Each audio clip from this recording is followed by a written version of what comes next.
প্রিয় viewers, learning platform YouTube চ্যানেলে তোমাদেরকে স্বাগত জানাই।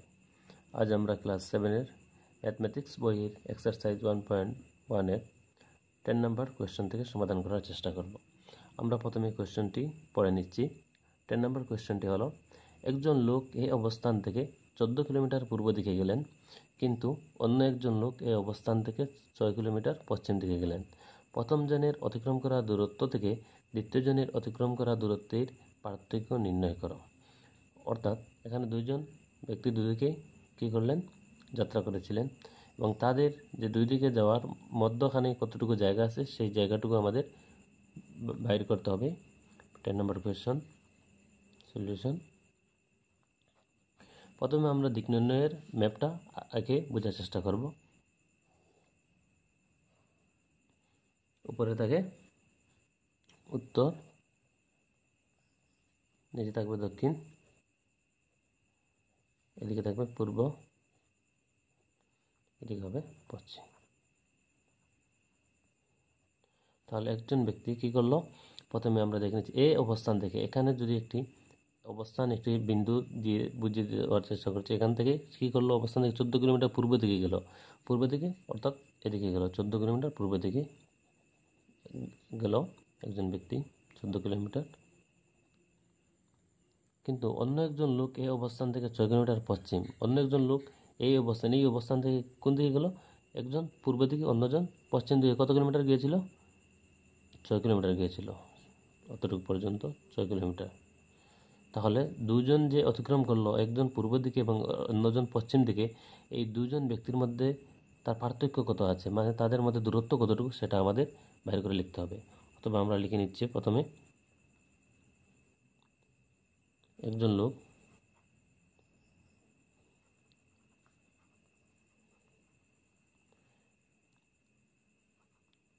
এই অবস্থান থেকে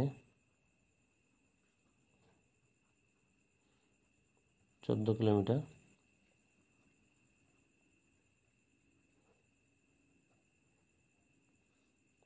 পূর্ব দিকে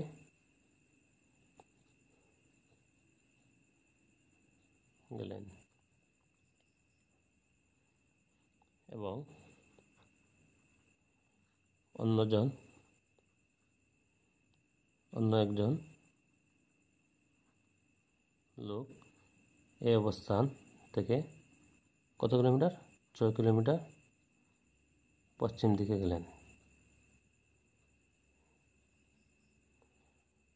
অতএব দুজন ব্যক্তি অতিক্রম করা দূরত্বের কি বাইর করতে, আমাদের দূরত্ব থেকে দ্বিতীয় জন অতিক্রম করা দূরত্বের পার্থক্য নির্ণয় করতে হবে। অতএব দুজন ব্যক্তি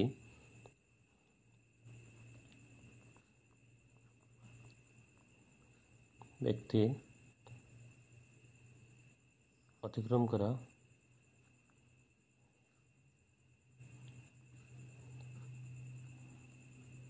দূরত্বের পার্থক্য ইকুয়াল টু, তাহলে কি হবে, একজন 14 কিলোমিটার পূর্ব দিকে গেলেন, তাহলে 14 কিলোমিটার প্লাস হবে কত কিলোমিটার, অন্যজন 6 কিলোমিটার পশ্চিম দিকে, 6 কিলোমিটার, ব্র্যাকেট ক্লোজ। তাহলে 14 আর 6 কত হলো, যোগ করলে 20 কিলোমিটার। আশা করি তোমরা বুঝতে পেরেছ কীভাবে 20 কিলোমিটার হলো। দুজন ব্যক্তির মধ্যে দেখা জায়গা কতটুকু আছে, কতটুকু তাদের মধ্যে পার্থক্য আছে, সেটা আমাদের লিখতে হবে। আমরা 14 কিলোমিটার, একজন পশ্চিম দিকে, অন্যজন 6 কিলোমিটার পূর্ব দিকে গিয়েছিল, দুজনে 14 এবং 6 যোগ করে আমাদের কত পেলাম, 20 পেলাম। আশা করি তোমরা বুঝতে পেরেছ। এবারে 11 নম্বর কোয়েশ্চনটি দেখে নিচ্ছি। একজন লোকের কাছে 35 টাকা আছে, কিন্তু অন্য একজন লোক 40 টাকা ধার করেছেন। দ্বিতীয় জনের কাছে কত টাকা হলে তিনি প্রথম জনের সমান অবস্থায় হবেন? আমাদের প্রশ্নে বলেছে যে একজন লোকের কাছে, তার কাছে ধন আছে 35 টাকা, এবং অন্য একজন লোকের কাছে কাছে আছে ঋণ 40 টাকা। তাহলে দ্বিতীয় জনের কাছে ঋণ 40 টাকা আছে, তার কাছে ধন কত টাকা হলে সে প্রথম জনের সমপর্যায় ধন তার কাছে থাকবে? আমরা এই কোয়েশ্চনটি সমাধান করার চেষ্টা করছি। 11 নম্বর সলিউশন। তাহলে আমরা প্রথমে লিখে নিচ্ছি, প্রথম জন লোকের কাছে আছে, বা একজন লোকের কাছে আছে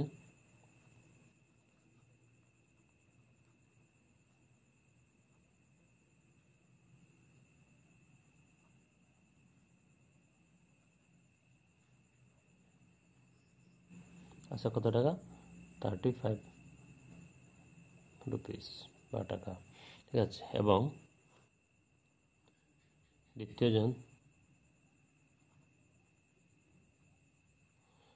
জন লোকের কাছে আছে কত টাকা, -40 টাকা।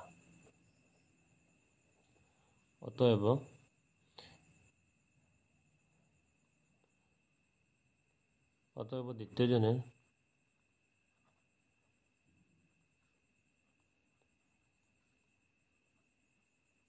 জনের কাছে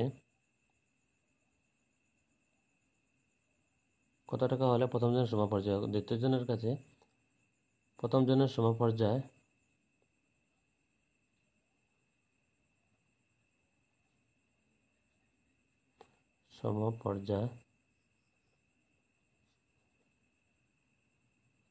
টাকা হতে হলে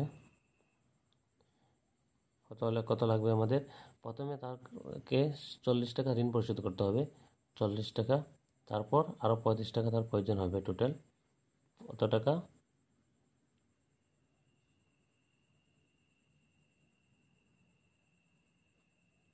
লাগবে। তাহলে 40 এবং 35 যোগ করলে কত হলো, 75 টাকা। প্রথমে সে কী করবে, 40 টাকা ঋণ পরিশোধ করবে, তারপর 25 টাকা তার কাছে ধন হিসাবে থাকবে। আশা করি তোমরা বুঝতে পেরেছো কীভাবে 75 টাকা হলো। এবারে 12 নম্বর কোয়েশ্চেনটি দেখে নিচ্ছি। কোনো একটি মঙ্গলবারের ভোরবেলা 5টার সময় গুয়াহাটির তাপমাত্রা ছিল 25 ডিগ্রি সেলসিয়াস। সেই দিন বিকেল 2টার সময় তাপমাত্রা 8 ডিগ্রি সেলসিয়াস বেড়ে গেল, কিন্তু রাত 10টার সময় আবার 3 ডিগ্রি সেলসিয়াস তাপমাত্রা কমে গেল। বুধবার দুপুর 12টায় তারপর তাপমাত্রা পুনরায় 5 ডিগ্রি সেলসিয়াস বেড়ে গেল। সেই সময়ের তাপমাত্রা কত হবে? তাহলে আমাদের কি করতে হবে, বুধবার দুপুর 12টা তাপমাত্রা কত ছিল আমাদের সেটা ক্যালকুলেশন করে বাইর করতে হবে। তাহলে 12 নম্বর কোয়েশ্চেনটি সমাধান করার চেষ্টা করছি। সলিউশন, তাহলে প্রথমে কি লিখব, মঙ্গলবার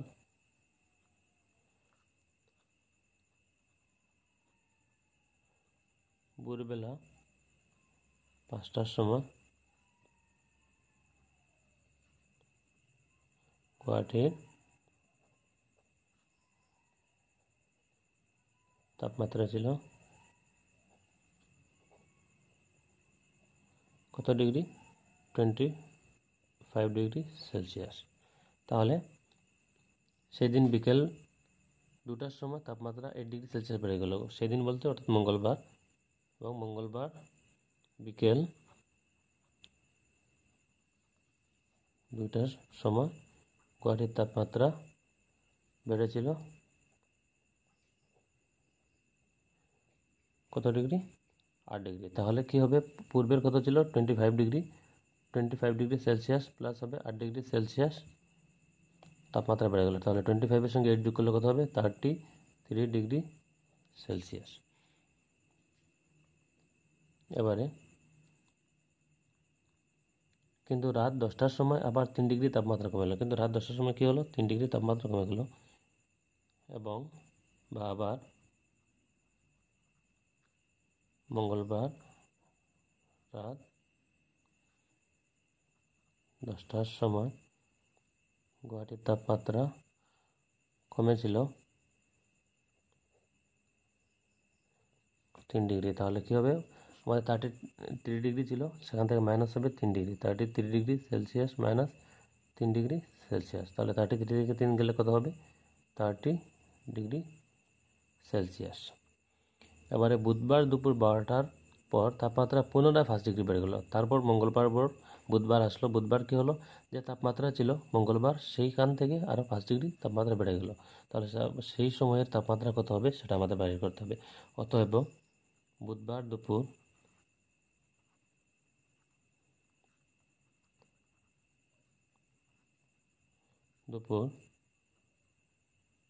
12টার পর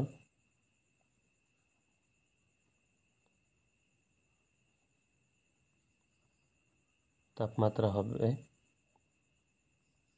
কত হবে, তাহলে আমাদের আগে পূর্বে ছিল 30 ডিগ্রি সেলসিয়াস প্লাস হবে আমাদের কত ডিগ্রি, আর 5 ডিগ্রি বেড়ে গেল, তাহলে 5 ডিগ্রি সেলসিয়াস। তাহলে 30 সঙ্গে 5 যোগ করলে কত হবে? 5 প্লাস করলে 35 ডিগ্রি সেলসিয়াস। আশা করি তোমরা বুঝতে পেরেছ। এবারে 13 নম্বর কোয়েশ্চনটি দেখে নিচ্ছি। অনুরাধা একদিন ব্যাংকে 3200 টাকা জমা করেছিলেন, কিন্তু তারপর দিন তা থেকে 2540 টাকা উঠিয়ে নিলেন। টাকা উঠানোর পর ব্যাংকে অনুরাধার কত টাকা জমা থাকবে? অর্থাৎ অনুরাধা একজন ব্যক্তি, একজন মহিলা, সে কী করলো? ব্যাংকে টাকা জমা করেছিল 3200 টাকার মতো। সে কী করলো? সেখান থেকে 2540 টাকা উঠিয়ে নিল। তারপর অনুরাধার ব্যাংকে কত টাকা ছিল সেটা আমাদের বাইর করতে হবে। তাহলে 13 নম্বর কোয়েশ্চনটি সমাধান করার চেষ্টা করছি। সলিউশন। এবারে অনুরাধার লিখে নিচ্ছি।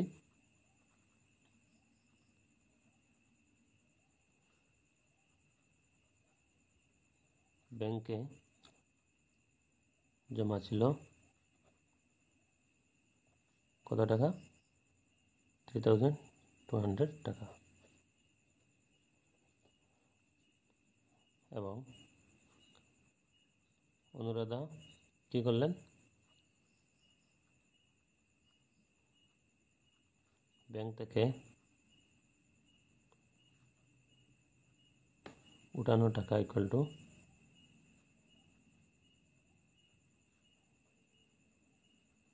কত টাকা উঠালেন? 2540 টাকা। অতএব অনুরাধার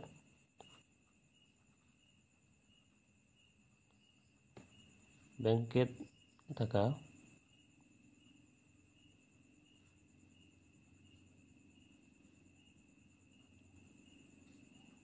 টাকার পরিমাণ ইকুয়াল টু বা টাকা ইকুয়াল টু,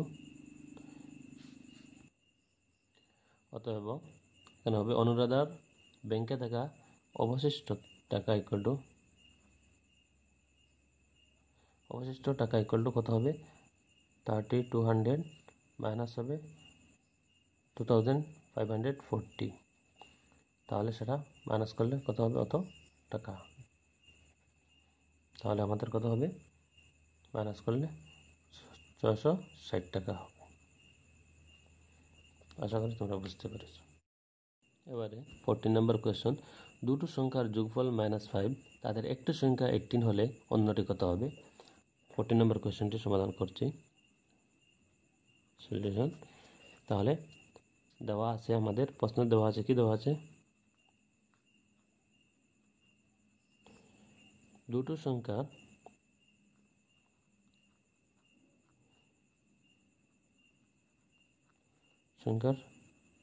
যোগফল দেওয়া আছে। যোগফল ইকুয়াল টু কত? -5। একটি সংখ্যা ইকুয়াল টু দেওয়া আছে, একটি সংখ্যা ইকুয়াল টু কত দেওয়া আছে? 18। তবে অন্য সংখ্যাটি কত? অন্য সংখ্যাটি দেওয়া নেই। আমাদের একটি অজ্ঞাত রাশির মান বাইর করতে আমাদের কি করতে হবে? চলকের সাহায্য নিতে হবে। এবারে চলক হলো কোনগুলো?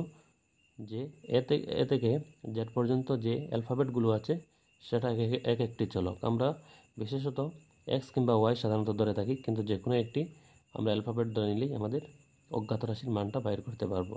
তাহলে অতএব অন্য সংখ্যা ইকুয়াল টু,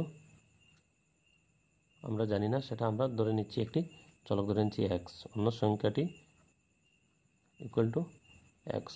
অতএব প্রশ্ন মতে কমা, এখানে অতএব হবে না। প্রশ্ন মতে কি বললো? দুটো সংখ্যার যোগফল। তাহলে একটি সংখ্যা দেওয়া আছে কত? 18। অন্য সংখ্যাটি আমরা ধরে নিচ্ছি এক্স, আর যোগফল দেওয়া আছে -5। তাহলে আমরা কি করব? অ্যাকর্ডিং টু কোয়েশ্চন, প্রশ্ন মতে এক্স প্লাস 18 ইকুয়াল টু দুইটি সংখ্যার যোগফল। একটি সংখ্যা কত? এক্স ধরে নিয়েছি, অন্য সংখ্যা এক্স ধরেছি, একটি সংখ্যা দেওয়া আছে 18 ইকুয়াল টু কত হবে? -5। এবারে আমরা এই অজ্ঞাত রাশির মান বাইর করতে হলে আমাদের কী করতে হবে? আমরা সংখ্যাগুলো সমান চিহ্ন কী করতে হবে? ডান দিকে নিতে হবে। তাহলে আমরা এক্স ইকুয়াল টু সমান চিহ্ন ডান দিকের সংখ্যার প্রথমে লিখে নিতে হবে -5। 18 এখানে কী আছে? প্লাস আছে, সেটা কী হয়ে যাবে? মাইনাস হয়ে যাবে, -18 হয়ে যাবে। তাহলে এক্স ইকুয়াল টু -18 -5, তাহলে কত হলো? -23। তাহলে এবং অন্য সংখ্যাটি কত, তাহলে আমরা পেলাম অতএব অন্য সংখ্যাটি ইকুয়াল টু এক্সের ভ্যালু কত পেলাম -20। অতএব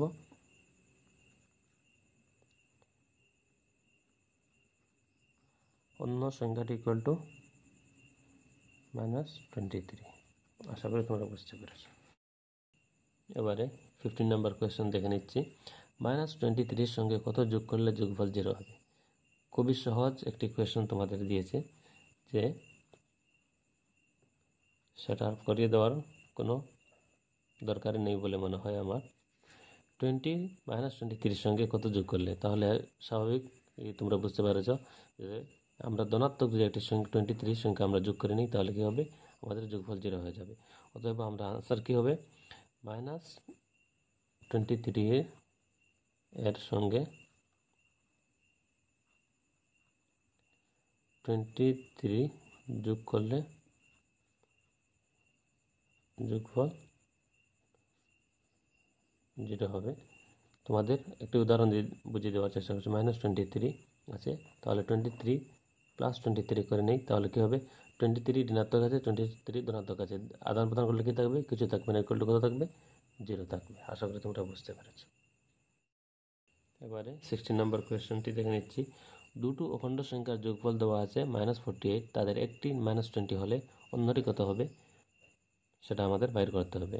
ঠিক 14 নম্বর কোয়েশ্চেনের মতো 16 নম্বর কোয়েশ্চেন সলিউশন দেওয়া আছে।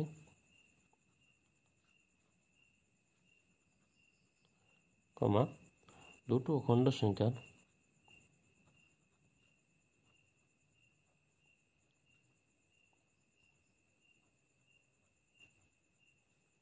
যোগফল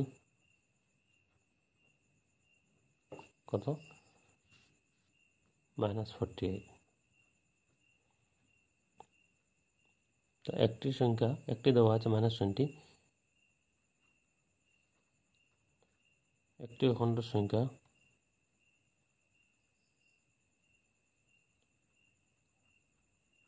ইকুয়াল টু কত, -20 দেওয়া আছে।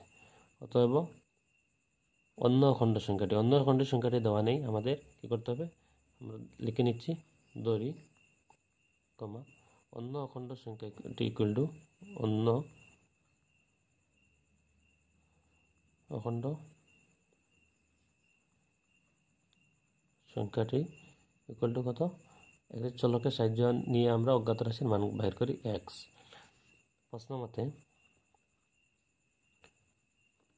প্রশ্ন কি বলেছে, দুটো অখণ্ড সংখ্যার যোগফল। তাহলে একটি অখণ্ড সংখ্যা কত আছে, -23, এবং অন্য অখণ্ড সংখ্যা কত রয়েছে, x। তাহলে হবে x প্লাস -20 আছে, -20 যোগফল বলে আমরা যোগ দিয়েছি, এবং -20 টাকা দুটি সাইন একসাথে ব্যবহার করতে পারি না, তার জন্য আমাদের কী করতে হবে, ব্র্যাকেট দিতে হবে।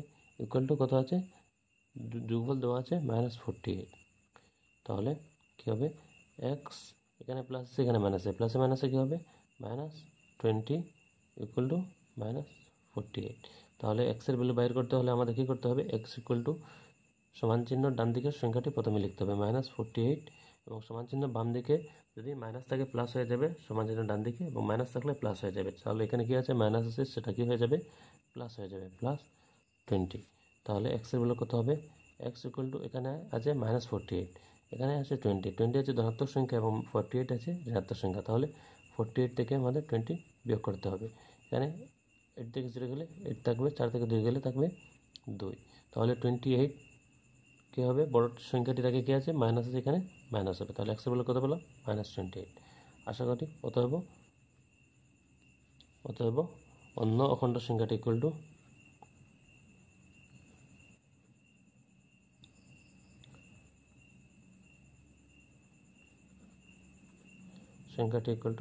-28। আশা করি তোমরা বুঝতে পেরেছ। এবারে 17 নম্বর কোয়েশ্চেনটি দেখে নিচ্ছি। সংখ্যা রেখা ব্যবহার করে মান নির্ণয় করো। এখানে কিছু সংখ্যা দেওয়া আছে রোমান 1 থেকে 4, এগুলো আমাদের কী করতে হবে, সমাধান করে সংখ্যা রেখার মাধ্যমে আমাদের কী করতে হবে, দেখাতে হবে। রোমান 1 কোয়েশ্চেনটি লিখে নিচ্ছি। ব্র্যাকেটে আছে কি আছে, +5 মাইনাস ব্র্যাকেটের মধ্যে আছে +3। তাহলে এখানে প্লাস আছে, কিছু নেই, এখানে প্লাসে প্লাসে প্লাসে প্লাস, আমাদের প্লাস চিহ্ন আমাদের কী হবে, কী করতে হবে না, লিখতে হবে না। 5, এখানে মাইনাস, এখানে প্লাসে প্লাসে মাইনাসে কী হবে, মাইনাস হবে, -3। তাহলে 5 থেকে 3 গেলে কত হবে, 2 থাকবে। সেটা আমাদের কী করতে হবে, সংখ্যা রেখার সাহায্যে উপস্থাপন করতে হবে। তোমরা কাঠ পেন্সিলের দ্বারা সংখ্যা রেখা উপস্থাপন করবে। তোমাদের দেখার সুবিধার্থে আমি কী করছি, পেন দ্বারা সংখ্যা রেখা উপস্থাপন করে লিখে দেওয়ার চেষ্টা করছি। তোমরা কী করবে, প্রত্যেকটা গড় যাতে সমান একক দূরত্ব হয় তার জন্য তোমরা স্কেল দ্বারা কী করে দেবে, একটি দাগ দিয়ে দেবে।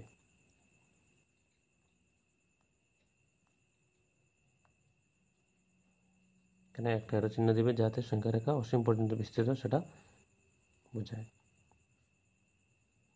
এদিকেও আমাদের কী করতে হবে, 5 আছে ধনাত্মক সংখ্যা, আমাদের 5 একক কী করতে হবে, 0 ডান দিকে যেতে হবে তাহলে, এবং বাম দিকে আমাদের যেতে হবে না, 5 একক ডান দিক থেকে, সেখান থেকে আমরা মাইনাস করে নেব।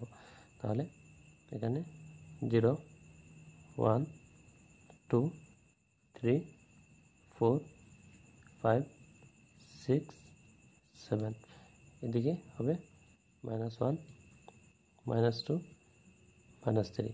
তাহলে 5 যেটা সেটা কি সংখ্যা, ধনাত্মক সংখ্যা। তাহলে 0 থেকে আমাদের 5 একক কী হতে হবে, আমাদের ডান দিকে যেতে হবে, এখানে হবে +5।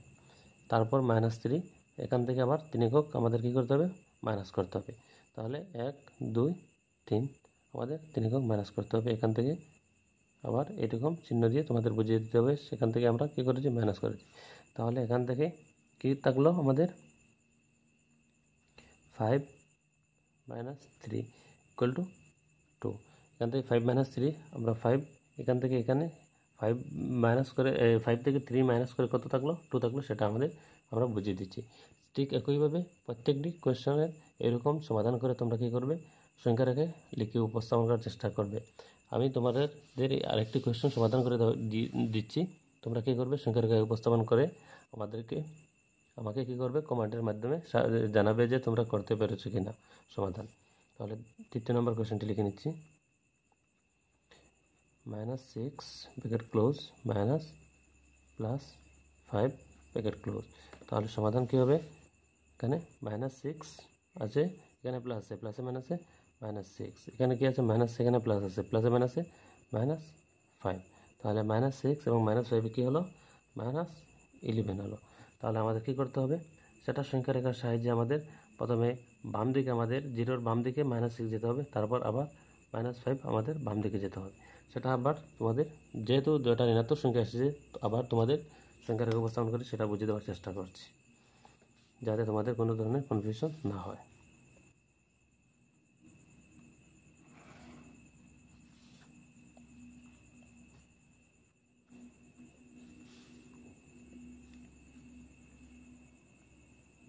প্রত্যেকটি গড় যাতে সমান একক দূরত্ব হয় তার দিকে তোমরা লক্ষ্য রাখবে।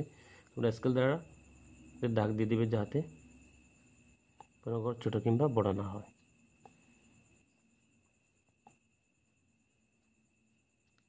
আমাদের যেহেতু দুটো ঋণাত্মক সংখ্যা আমাদের বাম দিকে আসতে হবে, তাহলে ডান দিকে আমাদের ধনাত্মক সংখ্যা আমাদের বেশি প্রয়োজন হবে না, 1-2টি সংখ্যা লিখে নিচ্ছি। এখানে হবে -1, -2, -3, -4, -5, -6, -7, -8, -9, -10, -11, -12। -11 হলেও চলবে, আমাদের -12 পর্যন্ত আমাদের যেতে হবে না। প্রথমে আছে -6, 0 থেকে -6 পর্যন্ত আমাদের যেতে হবে। তাহলে -6 আছে, এখানে এটা দিয়ে এখানে বুঝিয়ে দেওয়ার চেষ্টা করছে, -6, তারপর আরও কত আছে, -5 আছে। তাহলে এখান থেকে আরও হবে -5, তাহলে কত হবে, 1, 2, 3, 4, 5। তাহলে এখান থেকে আবার হবে -11 পর্যন্ত -5। তাহলে এখান থেকে 0 থেকে -11 পর্যন্ত কত হলো, -6, -5 = কত হলো, -11। আশা করি তোমরা বুঝতে পেরেছো। এবারে 18 নম্বর কোশ্চেনটি দেখে নিচ্ছি। নিচের উক্তিগুলো শুদ্ধ না অশুদ্ধ লেখো। নিচে কিছু উক্তি দেওয়া আছে, এখানে আমরা দেখতে পাচ্ছি একটি সমান চিহ্ন দেওয়া আছে এবং দুদিকে কিছু সংখ্যা লেখা আছে। যদি দুই দিক সমাধান করে দুদিকের উত্তর বা কিংবা ফলাফল সমান হয় তাহলে আমরা বলবো উক্তিটি শুদ্ধ, যদি ভিন্ন হয় তাহলে আমরা উক্তিটি বলবো অশুদ্ধ। তাহলে প্রথম 18 নম্বর কোশ্চেনটি সমাধান করে দেওয়ার চেষ্টা করছি। তোমরা চাইলে মুখে মুখে করতে পারবে। বোঝার জন্য আমি কলমে খাতায় লিখে দেওয়ার চেষ্টা করছি যাতে তোমরা বুঝতে কোনো ধরনের অসুবিধা না হয়। +23 প্লাস ব্র্যাকেটের মধ্যে -2 এখানে ইকুয়াল টু কত দেওয়া আছে -2 প্লাস ব্র্যাকেটের মধ্যে -6 প্লাস 23 দেওয়া আছে। তাহলে এখানে প্লাস আছে, এখানে মাইনাস আছে, প্লাসে মাইনাসে তাহলে কী হবে -6, এখানে প্লাস আছে 23, এখানে প্লাস আছে, এখানে মাইনাস, প্লাসে মাইনাসে -2, এখানে সমান চিহ্ন আছে, তার জন্য আমরা এখানে একটি এরো দিয়ে দেবো। ঠিক আছে, এখানে প্লাস আছে, এখানে মাইনাস, প্লাসে মাইনাসে -2, এখানে প্লাস আছে, এখানে মাইনাস, প্লাসে মাইনাসে -6, এখানে +23। তাহলে এখানে -6 এবং এখানে -2, তাহলে -6 এবং -2 কত হলো? আমাদের ঋণাত্মক সংখ্যাগুলো যোগ করে নিচ্ছি, -8, এখানে +23, এখানে কী হলো? এখানে সেম -2 এবং -6 কত হলো? -8, এখানে কী আছে? +23, এখানে -8 কী আছে? ঋণাত্মক সংখ্যা এবং 23 ধনাত্মক সংখ্যা, তাহলে আদান প্রদান করলে কী থাকবে? আমাদের 15 থাকবে। এখানে কী থাকবে? এখানেও থাকবে আমাদের 15 থাকবে। তাহলে LHS এবং RHS সমান, অতএব উক্তিটি শুদ্ধ। LHS ইকুয়াল টু RHS, মানে left hand side equal to right hand side, অতএব উক্তিটি শুদ্ধ। আশা করি তোমরা বুঝতে পেরেছ। এবারে প্রমাণ নাম্বার 2 কোয়েশ্চেনটি সমাধান করার চেষ্টা করছি। প্রথমে কোয়েশ্চেনটি তুলে নিচ্ছি। ব্র্যাকেটের মধ্যে 16 - 15 প্লাস এখানে -7 ইকুয়াল টু 16 মাইনাস সেকেন্ড ব্র্যাকেটের মধ্যে 15 প্লাস ব্র্যাকেটের মধ্যে ফার্স্ট ব্র্যাকেটের মধ্যে আছে -7, ফার্স্ট ব্র্যাকেট ক্লোজ, তারপর সেকেন্ড ব্র্যাকেট। তাহলে আমাদের কী করতে হবে? প্রথমে সাইনের যে প্রবলেমগুলো আছে সেগুলো সমাধান করে নিই। 16 - 15, এখানে প্লাস, এখানে মাইনাস, প্লাসে মাইনাস কী হয়? -7, ফার্স্ট ব্র্যাকেট উঠে যাবে। এবারে সামনে সমান চিহ্ন আছে, আমাদের এখানে এরা ব্যবহার করতে হবে। 16 মাইনাস আছে সেকেন্ড ব্র্যাকেট 15 প্লাসে মাইনাসে কী হবে? মাইনাস হবে -7, ফার্স্ট ব্র্যাকেট উঠে যাবে, সেকেন্ড ব্র্যাকেট থাকবে। তাহলে কী হবে? 16 থেকে 15 গেলে কত হবে? থাকবে 1, এখানে -7, এখানে কত থাকবে? 16, 15 থেকে 7 গেলে 8 থাকবে। তাহলে 1 আছে ধনাত্মক, 7 আছে ঋণাত্মক সংখ্যা, তাহলে কী থাকবে? এখানে -6 থাকবে। এখানে 16 থেকে 8 গেলে কত থাকবে? 8 থাকবে। তাহলে লেফট হ্যান্ড এবং রাইট হ্যান্ড সাইড ভিন্ন ভিন্ন ফলাফল আসছে, অতএব আমরা লিখব LHS not equal to RHS, অতএব উক্তিটি, তাহলে কী হবে? উক্তিটি অশুদ্ধ। আশা করি তোমরা বুঝতে পেরেছ। এবারে প্রমাণ নাম্বার 3 কোয়েশ্চেনটি দেখে নিচ্ছি। স্বাভাবিক সংখ্যাগুলো বিয়োগ সাপেক্ষে আবদ্ধ, অর্থাৎ স্বাভাবিক সংখ্যা আমরা জানি শুরু হয় কোথায় থেকে? 1 থেকে শুরু হয়। 1, 2, 3, 4, 5, 6, 7 এগুলো হচ্ছে স্বাভাবিক সংখ্যা। বিয়োগের সঙ্গে আবদ্ধ কখন হবে? যখন একটি স্বাভাবিক সংখ্যা থেকে অন্য বিয়োগ করার পর অন্য একটি স্বাভাবিক সংখ্যা পাবো। অর্থাৎ যদি আমরা 6 - 4 পাই, তাহলে কী হবে? 6 থেকে 4 গেলে 2 হবে, 2 একটি স্বাভাবিক সংখ্যা। কিন্তু সেটা যদি উল্টো করে নেই, যদি 4 - 6 করে নেই, তাহলে কী পাবো? 4 হচ্ছে ধনাত্মক সংখ্যা, 6 হচ্ছে ঋণাত্মক সংখ্যা, তাহলে আদান প্রদান করলে কী হবে? -2 হবে। তাহলে -2 কিন্তু একটি স্বাভাবিক সংখ্যা নয়। যদি আমরা দুটো স্বাভাবিক সংখ্যা বিয়োগ করলে যদি বিয়োগফলে একটি স্বাভাবিক সংখ্যা পাই, তখন বলবো বিয়োগের ক্ষেত্রে স্বাভাবিক সংখ্যা আবদ্ধ। কিন্তু স্বাভাবিক সংখ্যাগুলো বিয়োগের ক্ষেত্রে সাপেক্ষে আবদ্ধ নয়। কেন নয়? আমি তোমাদের উদাহরণ দিয়ে বুঝিয়ে দেওয়ার চেষ্টা করছি। যদি 6 - 4 করি তাহলে 2 পাই, কিন্তু 4 - 6 করলে আমরা কী হয়? -2। কিন্তু -2 স্বাভাবিক সংখ্যার মধ্যে পড়ে না, সেটা পড়বে অখণ্ড সংখ্যার মধ্যে। অতএব এখানে উক্তিটি কী হবে? প্রমাণ নাম্বার 3 আনসার হবে কী হবে? তবে উক্তিটি অশুদ্ধ।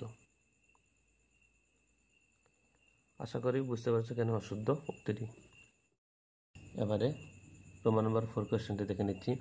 0 ও -670 এর মধ্যে -670 বড়, এখানে উক্তিটি কী হবে? তাহলে ভুল হবে। কেন ভুল হবে? আমরা জানি যত বড় ঋণাত্মক সংখ্যা তত ছোট, কিন্তু এখানে বলছে -670 বড়, ঋণাত্মক যেটা আছে সেটা বড় বলছে 0 থেকে। দেখো আমরা 0-র ডান দিকে কোন সংখ্যাগুলো লিখি?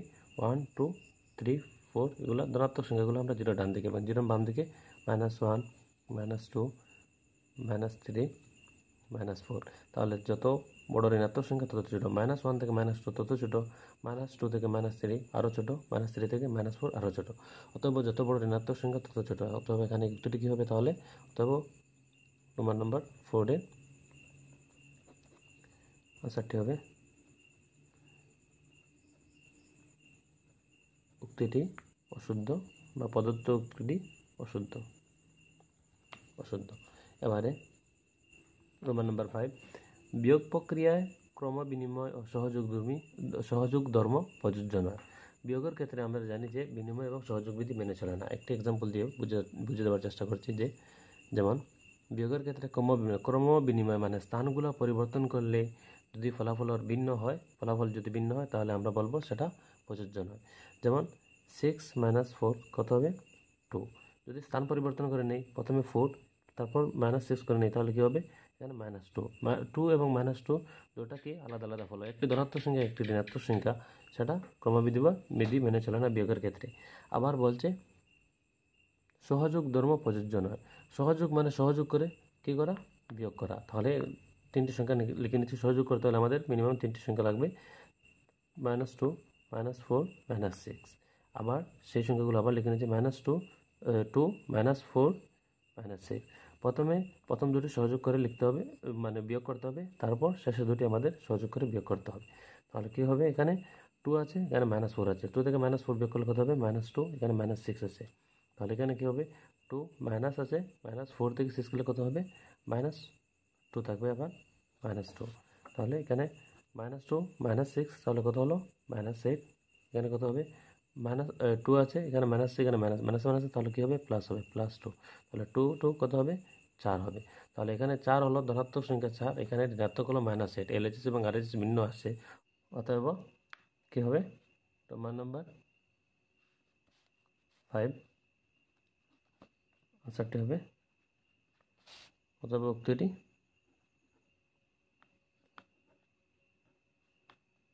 উক্তিটি শুদ্ধ।